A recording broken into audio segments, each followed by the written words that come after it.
Pancasila dasar negara, rakyat adil makmur sentosa. Nyanyian tersebut merupakan lagu yang familiar kita dengar sebagai anak bangsa. Dalam nyanyian tersebut terdapat kata adil dan makmur. Namun, sudahkah rakyat kita mengalami keadilan, khususnya saat mereka tersandung kasus hukum, namun mereka adalah masyarakat dengan ekonomi golongan ke bawah? Kemana dan kepada siapa mereka meminta bantuan? Assalamualaikum warahmatullahi wabarakatuh. Om Swastiastu. Shalom, namo buddhaya, salam sejahtera untuk kita semua. Salam harmoni.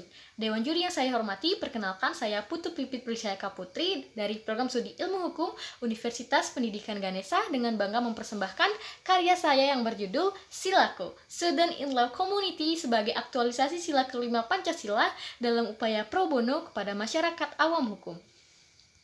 Pancasila sejatinya merupakan sumber hukum dari segala hukum yang ada.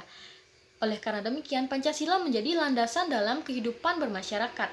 Berbicara mengenai kehidupan sosial di masyarakat, tentu tidak dapat dipungkiri sering terjadinya konflik kepentingan, baik antara individu dengan individu, individu dengan kelompok, maupun kelompok dengan kelompok, yang sering menjerumuskan mereka terhadap terjadinya kasus hukum.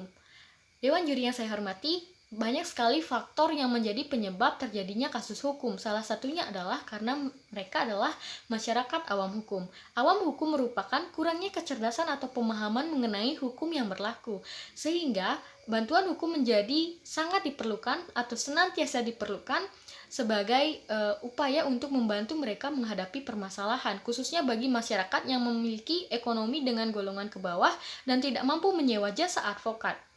Oleh karena demikian, peran mahasiswa sebagai generasi muda sangat diperlukan untuk mengasentuasikan kualitasnya atau perannya untuk membantu masyarakat yang awam hukum sebagai wujud aktualisasi sila kelima Pancasila untuk menerapkan keadilan sosial bagi seluruh rakyat Indonesia, khususnya dalam persamaan kedudukan di hadapan hukum.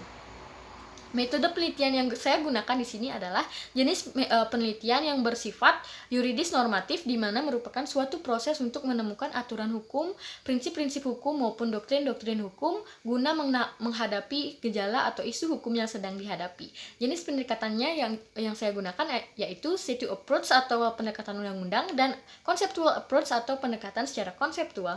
Adapun sumber bahan hukum yang saya gunakan adalah bahan hukum primer dan bahan hukum sekunder, di mana terdiri atas peraturan perundang-undangan, teori-teori hukum, keputusan pengadilan, dan buku ataupun jurnal yang sesuai atau relevan dengan permasalahan yang dibahas. Teknik pengumpulan bahan hukum yakni teknik studi dokumen yang kemudian dianalisis secara kualitatif dan disajikan secara deskriptif-preskriptif. Menilik lebih jauh mengenai bantuan hukum sebenarnya telah diatur dalam Undang-Undang Nomor 16 Tahun 2011 tentang bantuan hukum, yang menyatakan bahwa bantuan hukum adalah jasa hukum yang diberikan oleh pemberi bantuan hukum secara cuma-cuma kepada penerima bantuan hukum. Negara Indonesia juga sebagai negara hukum menjamin pemenuhan hak-hak warga negara terhadap yang telah diatur dalam Konstitusi Indonesia, tepatnya pada pasal 28D ayat 1 dan pasal 28D ayat 2 UUD RI 1945, serta adanya equality before the law yang mengharuskan seluruh penegak hukum dan pemerintah memposisikan masyarakat dengan ekonomi golongan ke bawah sama derajatnya di hadapan hukum. Namun, apa yang terjadi? Fakta di lapangan justru menunjukkan hal yang berbeda, di mana tenaga hukum profesional banyak yang tidak melaksanakan kewajibannya dengan memberikan bantuan hukum secara cuma-cuma, sehingga peran sentral dalam pemberian hukum bukan lagi hanya kepada advokat saja, melainkan kepada siapapun yang berlatar belakang hukum dan memiliki ilmu hukum dapat menjadi pemberi bantuan hukum. Salah satu peran sentral tersebut dapat dijalankan oleh mahasiswa yang mengenyam studi di bidang ilmu hukum, yang pada dasarnya dapat berperan sebagai legal assistant yang bertugas untuk membantu seorang advokat maupun aparat penegak hukum dalam memberikan bantuan hukum. Dalam hal ini, peran mahasiswa dalam pemberian bantuan hukum dapat menjalankan fungsi practical training, di mana masyarakat awam hukum dapat mengetahui pengetahuan yang lebih luas di bidang ilmu hukum untuk mengatasi permasalahan hukum yang dihadapinya. Sementara mahasiswa dapat mengasah kemampuan ilmu hukumnya sebelum terjun kepada dunia kerja atau dunia yang lebih profesional.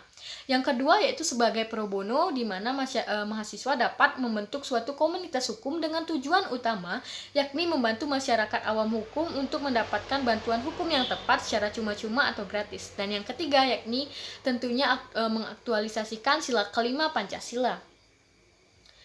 Sebagai pro bono, mahasiswa dapat membentuk suatu komunitas hukum yang dinamakan Silako atau Student in Law Community yang memiliki mekanisme kerja terorganisir dan sistematis yang dimulai dari aktif terjun ke masyarakat untuk menelusuri kasus-kasus hukum yang dihadapi masyarakat, sembari mensosialisasikan keberadaan Silako ini secara langsung kepada masyarakat maupun melalui berbagai platform sosial media yang ada. Setelah itu, masyarakat yang memiliki permasalahan hukum dapat menuju sekretariat Silako di Fakultas Hukum masing-masing universitas yang bersangkutan.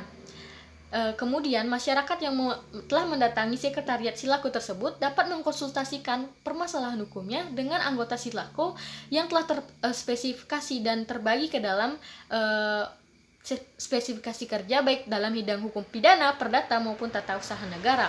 Sebagai contoh, masyarakat yang memiliki permasalahan hukum mengenai hukum waris atau pembagian waris, tentu hal tersebut masuk ke dalam pembagian hukum perdata atau spesifikasi hukum perdata. Kemudian masyarakat tersebut dapat menuju ke anggota Silako yang memiliki atau menempuh konsentrasi bidang hukum perdata maupun sudah terspesifikasi dalam spesifikasi maupun memiliki spesifikasi hukum perdata. Kesimpulan yang dapat saya sampaikan dalam hal ini adalah permasalahan hukum tidak hanya dihadapi oleh masyarakat dengan ekonomi menengah ke atas, namun juga dirasakan oleh masyarakat dengan ekonomi menengah ke bawah. Seringnya mereka terjebak kasus hukum dengan keawaman hukum dan tidak memiliki kemampuan untuk menyewa jasa advokat. Padahal saat ini telah tersedia bantuan hukum gratis atau pro bono, namun mereka kerap tidak mengetahuinya. Oleh karena itu, menjadi kewajiban kita bersama untuk membantu mereka agar keadilan sesuai dengan sila kelima Pancasila dapat terimplementasikan. Hal itu dapat dilakukan melalui peran mahasiswa hukum yang tergabung dalam komunitas Silako atau Student in Law Community yang memiliki sistem kerja sistematis dan terorganisir, sebagaimana adagium yang berbunyi Ecum et bonum est lex legum, yang menyatakan apa yang adil dan baik adalah hukumnya hukum. Dengan demikian, pemberian bantuan hukum kepada setiap lapisan masyarakat dapat dikatakan menjadi hukum yang adil dan baik. Burung pelikan burung cendrawasih, sekian dan terima kasih. Wassalamualaikum warahmatullahi wabarakatuh. Om Santi Santi Santi Om. Shalom, namo buddhaya, salam sejahtera untuk kita semua. Salam harmoni.